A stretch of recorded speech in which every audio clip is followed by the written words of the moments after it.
समर्थ रामदास स्वामी का स्त्री विषयक दृष्टिकोण, एक संतुलित विवेक।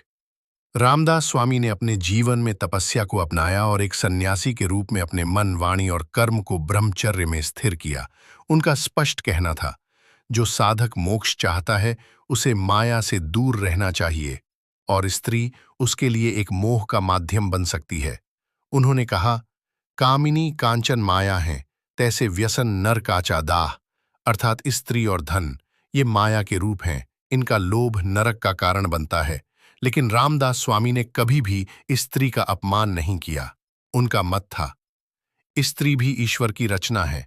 यदि तुम साधना के पथ पर हो तो तुम्हें अपने मन को स्थिर रखना होगा। उन्होंने कहा, जो स्त्री धार्मिक है, निर्मल है, पति के कर्तव्य में साथ निभाती है, उसका सम्मान करो, लेकिन मोह में मत डूबो। स्वामी का स्पष्ट वचन था, स्त्री सोबती मुक्ति नाही, तो तिची करावी सेवा नाही। यदि मुक्ति चाहिए तो मोह से बचो।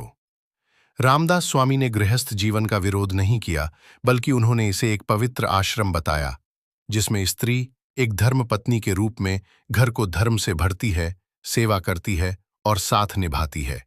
उन्होंने कहा, ऐसी स्त्री का सम्मान करो, उसे देवी समझो। गृहस्थ धर्माची सेवटा, जिथे पतिव्रता नारी वस्ती। गृहस्थ धर्म की शोभा वहीं है जहां पतिव्रता नारी निवास करती है। रामदास स्वामी ने चेताया, जीवन में वासना और काम एक अंधेरा है। अगर मन का घोड़ा उधर दौड़ पड़े तो साधना का मार्ग छूट जाता है। इसलिए उन्होंने कहा, चाहे स्त्री हो या पुरुष, वासना से परे रहकर ईश्वर की ओर बढ़ो। आज भी हमें रामदास स्वामी के इस दृष्टिकोण को समझने की आवश्यकता है। उन्होंने स्त्री के प्रति नफरत नहीं, बल्कि विवेक सिखाया। उनका संदेश था, स्त्री को देवी समझो, मां समझो, और यदि तुम साधक हो तो उसे मोह का रूप न दो। यही है समर्थ रामदास महाराज का सत्य, जो मनुष्य को उत्कर्ष, शुद्धता और मोक्ष की ओर ले जाता है। स्त्री न तो कमजोर है, न वासना की वस्तु। वह एक शक्ति है, लेकिन जीवन के रास्ते पर किस रूप में आई है, यह समझना ही विवेक है।